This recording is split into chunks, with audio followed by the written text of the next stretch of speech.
আমি বলতে চাই, আমাদের দেশের মুসলমানদের উপরে যদি আঘাত করা হয়, আমার দেশের স্বাধীনতার যদি কোনো ক্ষুণ্ণ করা হয়, আমার দেশের পতাকা যদি কেউ লাঞ্ছিত অপমানিত করে, তাহলে এ দেশের মুসলমান কিন্তু ধৈর্যের বাঁধ ভেঙে যাবে। কথা কোন ঠিক না বেটি? এ দেশের মুসলমানদের ধৈর্যের বাঁধ কি হবে? ভেঙে যাবে। কথা কোন ঠিক না বেটি? আমি বলবো, আমরা এ দেশের সমস্ত ধর্মপ্রাণ মুসলমান আমরা যারা আছি ঐক্যবদ্ধ হয়ে আমরা আমাদের অন্তর্বর্তীকালীন সরকার অথবা যেই সরকারই আসুক না কেন, তাদের মাধ্যমে আমরা সেই ভারত সরকারকে জানিয়ে দিতে চাই, আমাদের উপরে কখনো আঙ্গুল তোলার চেষ্টা করবেন না। কথা কোন ঠিক না বেটি? আমাদের উপরে যদি আঙ্গুল তোলার চেষ্টা করেন, তাহলে এই আপনাদের আঙ্গুল ভেঙে দেওয়ার মতো আমাদের সাহস আছে। কথা কোন ঠিক না বেটি? কেননা আমরা তো সেই দলের লোক, আমরা তো সেই জাতি, যেই জাতি বদরের যুদ্ধে 1000-এরও অধিক বেশি, মাত্র 313 জন সাহাবীদেরকে নিয়ে আল্লাহ রাসূল সাল্লাল্লাহু আলাইহি ওয়াসাল্লাম সেই বদর যুদ্ধে ঝাঁপিয়ে পড়েছিলেন। সেই 313 জন সাহাবীদেরকে নিয়ে আল্লাহ রাসূল সাল্লাল্লাহু আলাইহি ওয়াসাল্লাম আল্লাহর উপরে তাওয়াক্কুল করে, ভরসা করে যখন যুদ্ধের ময়দানে ঝাঁপিয়ে পড়েছিলেন, আল্লাহ সুবহানাহু ওয়া তাআলা মুসলমানদের এই তাকওয়ার কারণে আল্লাহ তাআলা তাদেরকে বিজয় দান করেছেন। বলেন সুবহানাল্লাহ। কথা কোন ঠিক না বেঠি? বদর যুদ্ধে কাদের বিজয় হয়েছিল? বলেন কাদের? মুসলমানদের বিজয় হয়েছিল। আমরা তো সেই বদর যুদ্ধের উত্তরসূরি। কথা কোন ঠিক কিনা? আমরা আবু বকরের উত্তরসূরি, আমরা হযরত ওমরের উত্তরসূরি, আমরা হযরত উসমান, হযরত আলী রাদিয়াল্লাহু তাআলা আনহু, হযরত খালিদ বিন রাদিয়াল্লাহু তাআলা আনহুর আমরা উত্তরসূরি। কথা কোন ঠিক না বেঠি? আমাদের দিলের ভিতরে যাররা পরিমাণ ঈমান বাকি থাকতে আমরা কখনো বাতিলের কাছে মাথা নত করতে পারি না। কতক্ষণ ঠিক না বেঠি? এজন্য সম্মানিত হাজিরিন, ওলামায়ে কেরাম, অন্যান্য ধর্মীয় নেতাগণ আপনাদেরকে সবসময় সোচ্চার থাকার জন্য বলেছেন।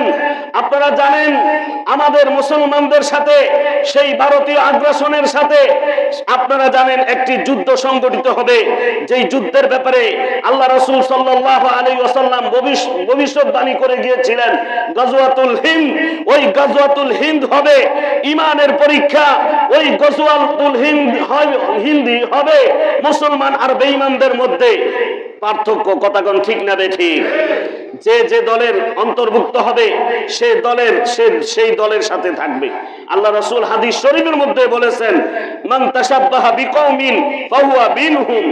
আমার ভাইয়েরা, আমার বাংলাদেশে থেকে আমার দেশের সরকারের ট্যাক্সকে, আমার দেশের সরকারি অনুদান পেয়ে কেউ যদি এই দেশের সাথে গাদ্দারি করে, মুসলমানদের বিরুদ্ধে গাদ্দারি করে, তাহলে আমার ভাইয়েরা তাদের শাস্তি দিতে হবে কঠোর।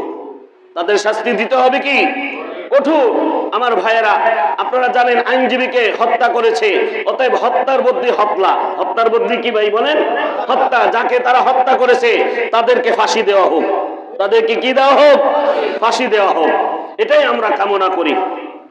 সম্মানিত হাজিরিন, আমি আপনাদের সামনে সূরা আল ইমরানের 104 নম্বর আয়াত তেলাওয়াত করেছি।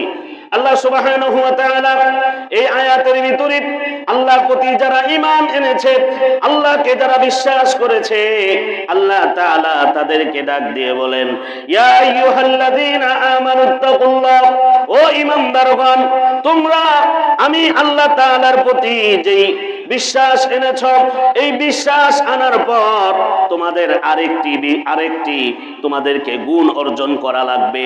আর ওই গুণটির নাম হলো তাকওয়া। ওই গুণটির নাম কি বলে? তাকওয়া। ঈমানদারদেরকে আল্লাহ ডাক দিয়ে বলেন, তোমরা তাকওয়ার অধিকারী হও। কিসের অধিকারী হও? তাকওয়া। তাকওয়া অর্থ হলো খোদাভীতি। প্রতিটা কাজে, প্রতিটা সময়ে, সব সময় দিলের ভিতরে এই কথা জাগ্রত হবে, আমি যেই কাজ করতেছি এই কাজে আমার উপরে আল্লাহ খুশি আছে কিনা, আমি যে আমল করতেছি এই আমল আমি আল্লাহ আমার উপরে সন্তুষ্ট আছো কিনা, আমি আমল করতেছি তো আল্লাহর জন্য করতেছি, আমি এই কাজটা করতেছি তো আল্লাহর জন্য করতেছি। কথা ঠিক কিনা? আমি একটা গুনাহ থেকে বাঁচতেছি তো আল্লাহর জন্য বাঁচতেছি, আল্লাহকে ভয় করি। কাকে ভয় করি? আল্লাহকে ভয় করি। এরকম অবস্থা যার দিলের মধ্যে তৈরি হবে, সেই হবে তাকওয়ার অধিকারী। বলেন সুবহানাল্লাহ। আমানুত্তাকুল্লাহ হাক্কা তুকাতিহ, তাকওয়া অবলম্বন করো, আল্লাহকে ভয় করো। ভয় করার মতো সত্যিকার ভাবে আল্লাহকে ভয় করতে হবে।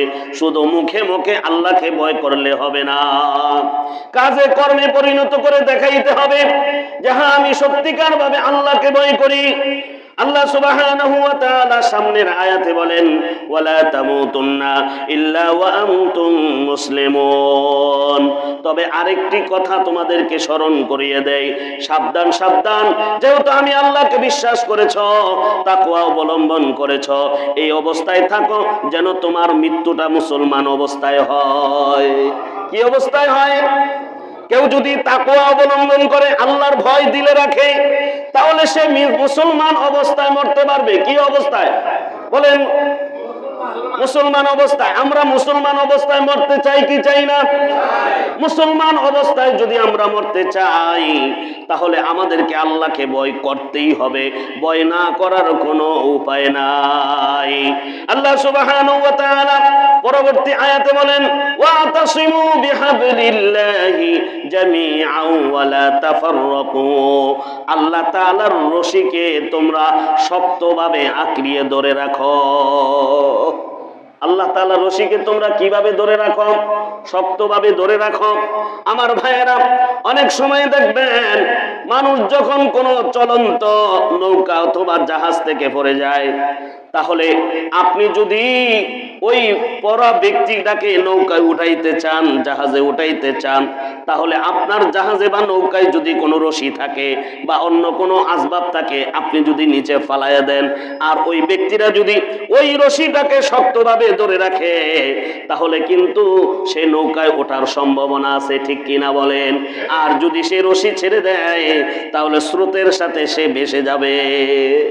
স্রোতের সাথে সে কি করবে? ভেসে যাবে। আল্লাহ সুবহানাহু মুফাসসিরিনে কেরামগণ বিহাবলিল্লাহর ব্যাখ্যা করেছেন, তাফসীর করেছেন, আই কিতাবুল্লাহ, অর্থাৎ তোমরা আল্লাহর কিতাবকে শক্তভাবে ধরে রাখো। আর কিতাব হলো মহাগ্রন্থ আল কোরআন। কিতাব কি বলেন? মহাগ্রন্থ আল কোরআন। এই কোরআন হলো মানব জাতির মুক্তির আলোকবর্তিকা। মানব জাতির মুক্তির আলোকবর্তিকা। এই কোরআন হলো মুসলমানদের গাইডলাইন। এই কোরআন হলো মুসলমানদের হেদায়েতের কিতাব। কোরআন কিসের কিতাব বলেন? হেদায়েতের কিতাব। আর হেদায়েত পাওয়াই হলো সবচেয়ে বড় সৌভাগ্যতা, সবচেয়ে বড় সফলতা। ঠিক কিনা বলেন? ওয়াতাসিমু বিহাবলিল্লাহি জামিআন ওয়া লা তাফাররাকু। তোমরা কিতাবকে শক্তভাবে ধরে রাখো, তোমরা বিচ্ছিন্ন হয়ো না, দলাদলি করো না, তোমরা পার্থক্য হয়ো না, সবাই একত্রিত হও, ঐক্যবদ্ধ হও। ঐক্যবদ্ধ হয়ে যদি তোমরা থাকো, আল্লাহর কোরআনকে ধরে রাখো, আল্লাহর দ্বীনকে ধরে রাখো, ইসলামকে ধরে রাখো, তাহলে তোমরা কখনো বিচ্ছিন্ন হবে না। কোনো বিধর্মীরা তোমাদেরকে গ্রাস করতে পারবে না, কোন হিংস্র জানোয়ার তোমার উপরে হামলা করতে পারবে না। ভাইরা আমার, মরুভূমির ভিতরে অনেক সময় রাখালরা মেষ চড়ায়, ছাগল চড়ায়। দেখবেন যেই ছাগলগুলি, যেই মেষগুলি একত্রিত হয়ে থাকে, তখন কিন্তু বাঘে বা সিংহে ওই মেষপালের উপরে হামলা করতে ভয় পায়। ঠিক কিনা বলেন? হামলা করতে কি ভয় পায়। আর ওই পাল থেকে যদি একটা বকরি আলাদা হয়ে যায়, ওই পাল থেকে যদি একটা মহিষ আলাদা হয়ে যায়, তখন কিন্তু দেখবেন বাঘ এবং সিংহর বা হিংস্র জানোয়ারের তার উপরে হামলার ভয় আছে। ঠিক কিনা? তার উপরে হামলার কি আছে? ভয় আছে। আল্লাহ এই কথাটাই বুঝাইতে চাইছেন, বান্দা ওয়ালা তাফাররাকু, বিচ্ছিন্ন হয় না। স্মরণ কর ওই নিয়ামতের কথা। ওয়াজকুরু নি'মাতাল্লাহি আলাইকুম ইয কুনতুম আ'দাআন ফাআল্লাফা বাইনা কুলুবিকুম ফাআসবাহতুম বিনি'মাতি ইখওয়ানা। আমি আল্লাহ তাআলা এই ইসলামের মাধ্যমে, আমি আল্লাহ তাআলা এই কোরআনের মাধ্যমে তোমাদের মধ্যে ভ্রাতৃত্বের বন্ধন কায়েম করেছি। সুবহানাল্লাহ। আইয়ামে জাহিলিয়াতের যুগে কেউ কাউকে দেখতে পারতো না, বংশে বংশে যুগকে যুগ মারামারি ছিল, কেউ কারো সম্মান ক্ষুণ্ণ করুক এটা তারা চাইতো না। পরস্পরে হিংসা, পরস্পরে অহংকার ভরা ছিল। কিন্তু আল্লাহ তাআলা যেই তাদের গলায় হেদায়েতের মালা পরায় দিলেন, যখনই তারা কালিমা পড়ে মুসলমান হয়ে গেল, যখনই তারা কোরআনকে আঁকড়িয়ে ধরলেন, যখনই তারা ইসলামে দীক্ষিত হলেন, তখন তারা আপোষে বাই বাই হয়ে গেলেন। সুবহানাল্লাহ। কি হয়ে গেলেন? আপোষে বাই বাই হয়ে গেলেন। এখন একজন আরেকজনের জন্য জীবন দেওয়ার জন্য প্রস্তুত। কথা কেন ঠিক কিনা? ওয়াল্লাযীনা আমানু আশাদ্দু হুব্বান লিল্লাহ, যারা ঈমান এনেছে, যারা ইসলামকে গ্রহণ করেছে, যারা কোরআনকে গ্রহণ করেছে, এরা আপোষে বড় তারা ভ্রাতৃত্বের বন্ধন। কিন্তু কাফের বেঈমানদের বেলায় তারা কঠোর। ঠিক কিনা? কাফের বেঈমানদের বেলায় তারা কঠোর, কিন্তু নিজেরা বড় সহনশীল, নিজেদের মধ্যে বড় ভ্রাতৃত্বের বন্ধন তারা কায়েম করে। আল্লাহ সুবহানাহু ওয়া তাআলা এই কথাটাই এই সূরা আল ইমরানের 105 নম্বর আয়াতে আল্লাহ তাআলা তার বান্দাদেরকে জানাই দিতেছেন, ও কুনতুম আলা শাফা হুবরাতিম মিনান নার। শুধু তাই নয়, স্মরণ করো তোমরা তো জাহান্নামের কিনারায় চলে গিয়েছিলে। আমার ভাইয়েরা, আইয়ামে জাহিলিয়াতের যুগে এই সাহাবীরা যেই অন্যায় অপরাধ করেছিল, তারা তো জাহান্নামের কিনারায় ছিল। কিন্তু ইসলাম গ্রহণ করার পর, কোরআন গ্রহণ করার পর, কালিমা গ্রহণ করার পর আল্লাহ তাআলা তাদেরকে জাহান্নামের কিনারা থেকে উঠায় নিয়ে আসছেন। সুবহানাল্লাহ। ঠিক কিনা? আল্লাহ এই কথা বলতেছেন, তোমরা তো জাহান্নামের কিনারায় ছিলাম, আমি আল্লাহ তাআলা তোমাদের উপরে নিয়ামত বর্ষণ করেছি, কোরআন দান করেছি, নবী দান করেছি, ইসলাম দান করেছি। ইসলামের মাধ্যমে, কোরআনের মাধ্যমে আমি আল্লাহ তাআলা তোমাদেরকে জাহান্নামের কিনারা থেকে উঠায় নিয়ে আসলাম, তোমাদেরকে জান্নাতে উঠায় দিয়ে দিলাম। সুবহানাল্লাহ। আসবাতুম ইখওয়ানা ওয়া কুনতুম আলা শাফা হুফরাতিন মিনান নার فأنقذكم منها كذلك يبين الله لكم آياته لعلكم تهتدون। আল্লাহ বলেন, আমি আল্লাহ তাআলা এইভাবেই ইসলামের সব দিকগুলি তোমাদের কাছে তুলে ধরি, বর্ণনা করি, যাতে করে তোমরা হেদায়েত প্রাপ্ত হতে পারো। যাতে তোমরা কি প্রাপ্ত হতে পারো? হেদায়েত প্রাপ্ত হতে পারো। এজন্য ভাইরা আমার, হেদায়েত প্রাপ্ত যদি আমরা হতে চাই, আপোষে মিল মুহাব্বতের সাথে থাকতে হবে, ঐক্যবদ্ধভাবে হয়ে থাকতে হবে। সাবধান সাবধান। আল্লাহ রাসূল হাদিসের মাধ্যমে যেই ভবিষ্যৎবাণী করে গিয়েছিলেন, ওয়াতাফতারিকু আলা উম্মতি 73 মিল্লাতুন কুল্লুহুম ফিন্নার ইল্লা ওয়াহিদা। আল্লাহ রাসূল বলেছেন, আমার উম্মতেরা জেনে রাখো, অন্যান্য ধর্মের মধ্যে 71 বা 72 দলে বিভক্ত ছিল, কিন্তু আমার দলে 73 দলে বিভক্ত হবে। কয় দলে বলেন? 73 দলে আমার উম্মতেরা বিভক্ত হবে। তবে এই 73 দলের মধ্যে 72 দলই যাবে জাহান্নামে। তবে একমাত্র দল, যেটা দুই দলটা যাবে জান্নাতে। সাহাবায়ে কেরাম প্রশ্ন করলেন, মান ইয়া রাসূলুল্লাহ, ইয়া রাসূলুল্লাহ, ওই দল কোন দল যেই দল জান্নাতে যাবে?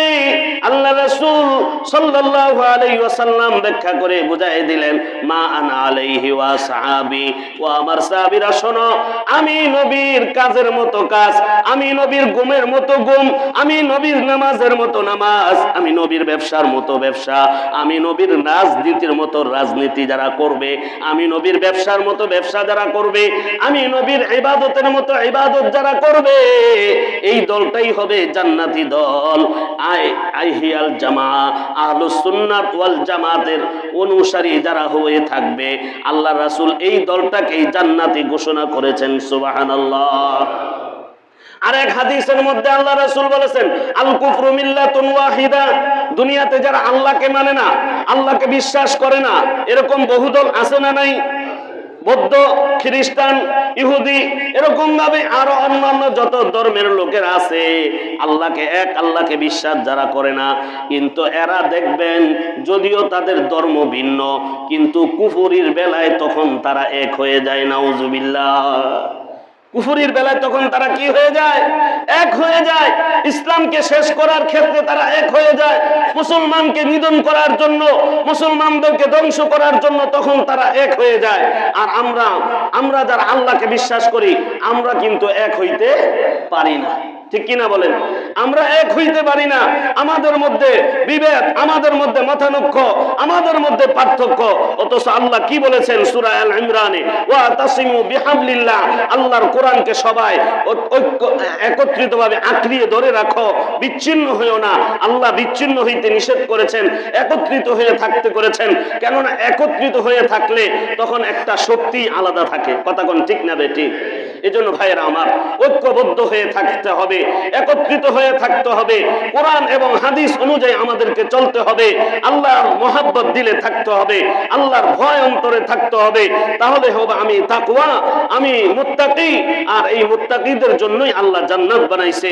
আল্লাহ সুবহানাহু ওয়া তাআলা আমাদের সকলকে ইসলামের জন্য, কোরআনের জন্য, এক নবীর জন্য আমাদেরকে একত্রিত হয়ে থাকার তৌফিক দান করেন, বলেন আমিন। আর আমাদের বাংলাদেশে ইসকন নামে যেই জঙ্গি সংগঠন, ইসকন নামে যে আগ্রাসী সংগঠন আমাদের দেশে আছে, অনতি বিলম্বে আমরা বলবো সরকারের মাধ্যমে এই সংগঠনকে নিষিদ্ধ করা হোক। বাংলাদেশে তাদের সমস্ত কার্যক্রম নিষিদ্ধ করা হোক। এই সমস্ত জঙ্গি সংগঠনের কার্যক্রম যদি বাংলাদেশে নিষিদ্ধ করা না হয়, আমাদের ছেলেরা ঈমান হারাবে, আমাদের দেশের সার্বভৌমত্ব, স্বাধীনতা নষ্ট হবে, আমাদের দেশে ঐক্য বিনষ্ট হবে। আমার ভাইয়েরা, এই জন্য আমাদেরকে সতর্ক থাকতে হবে। আমি আপনাদেরকে একটা মেসেজ দিব। বাকি আজকে জুমার নামাজের পরে এই কুতুবপুর ইউনিয়ন জাতীয় ইমাম সমাজের উদ্যোগে আমাদের এই যে টাওয়ার পরে একটা নতুন বালুর মাঠ বরাদ্দ করা হয়েছে, ওই বালুর মাঠে আজকে জুমার নামাজের পরে প্রত্যেক মসজিদের ইমাম সাহেব, মুসল্লি তারা একত্রিত হয়ে একটা প্রতিবাদী সমাবেশ করার তারা নিয়ত করেছে। অল্প সময়, আধা ঘন্টার মধ্যে শেষ হয়ে যাবে। আমরা বাকি জুমার নামাজের পরে ইনশাআল্লাহ একত্রিত হয়ে এই টাওয়ার পার বালুর মাঠে যাব ইনশাআল্লাহ। যাব তো ইনশাআল্লাহ? আল্লাহ সুবহানাহু ওয়া তাআলা ঈমানের তাগিদে আজকের এই প্রতিবাদ সমাবেশে আমাদেরকে অংশগ্রহণ করার তৌফিক দান করেন, বলেন আমিন। আর জোরে বলেন আমিন। ওয়া আখির দাওয়ানা আনিল হামদুলিল্লাহি রাব্বিল আলামিন।